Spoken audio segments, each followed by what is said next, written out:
Hi there. Now, today I want to talk to you about a different sort of fighter.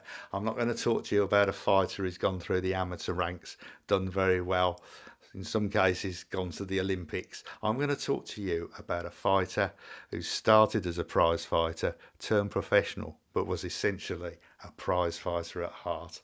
I'm going to talk to you about the fighter Yvon Durelle. Now, Yvon Durelle was born in a small fishing village in New Brunswick, port of St. Lawrence in Canada. He came from a very poor family, and from a young age, Yvon had to leave school and join his family fishing. Yvon loved to box, and he became a prize fighter.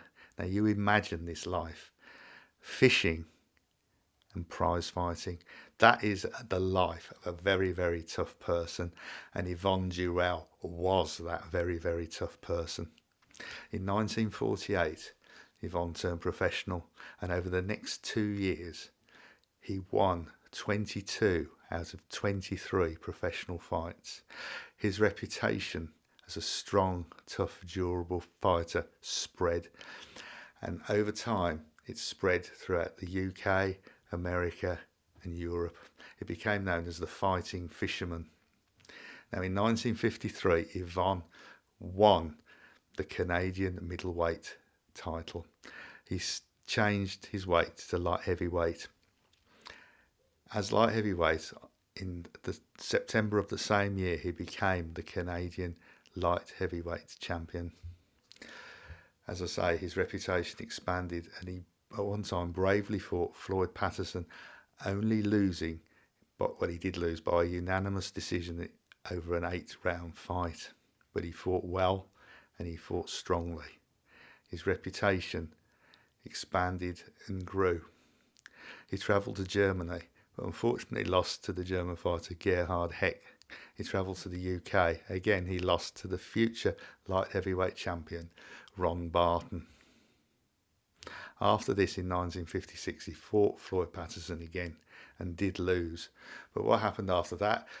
He went back to his home turf of New Brunswick, and he fought 6 consecutive fights against renowned American boxers. So, in 1957, in Detroit, Michigan, he got a 10-round unanimous decision against the boxer Willie Bezmanoff. He then followed this by winning the Commonwealth light heavyweight title against Mike Holt.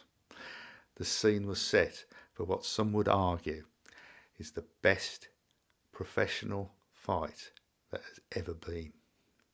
This was against Archie Moore on the 10th of December 1958 for the World Light Heavyweight title. Now, what happened? In the first round, Archie Moore was knocked out 3 times.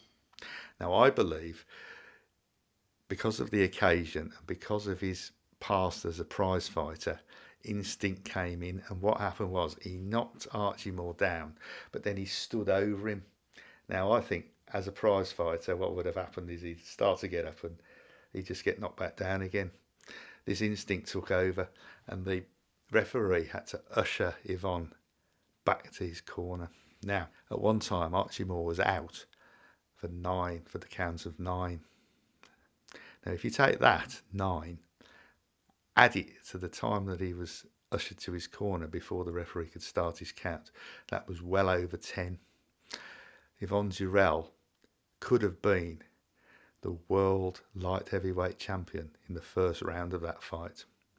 Again, Archie Moore was knocked out in the 5th round, but on the 11th round, Archie had regained his composure and he did knock out Yvon Durelle. They did fight again in 1959, and again, Yvon lost in the 3rd round. He did then go on to fight future heavyweight contender George Chuvalo, which he did lose. He went on to fight until 1964, but alongside this, being the fighter and prize fighter that he was, he did do wrestling from 1961 and did very well. He fought with the Stampede Wrestling and became well known in Canada as a wrestler as well. Yvon was known as a modest and gentle person, and his nickname was Doux, which means sweet or soft. However, he wasn't that soft. In the 1970s, he owned a bar called The Fisherman. In 1977, someone came in. We don't know what happened, but Yvon was threatened, and this man threatened him. He threatened his family. Yvon went out to the car park. This man got in his car and tried to knock him down. Got out of his car. Yvon shot him dead. He was charged with murder. He was defended by the future New Brunswick Premier and the future Canadian ambassador to the US, Frank McKenna, who presented the case. They rightfully found Yvon not guilty. After this, he sold his bar, went back to live in his hometown, and opened a museum of boxing next to his house. He became a very popular local figure. He died in 2007 of a stroke, aged 77.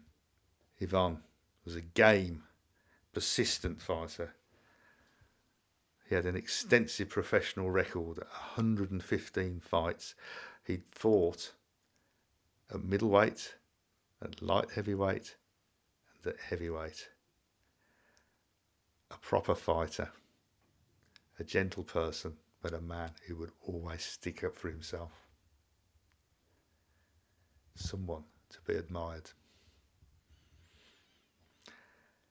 The fight against Archie Moore was described by Archie Moore, the first fight, as the hardest fight he'd ever had.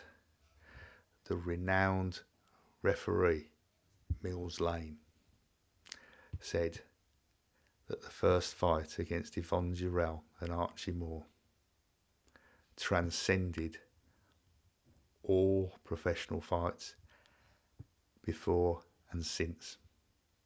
I hope you like my video. If you do, please subscribe, because I'm going to bring you plenty more. So I'll see you soon, and thanks for watching.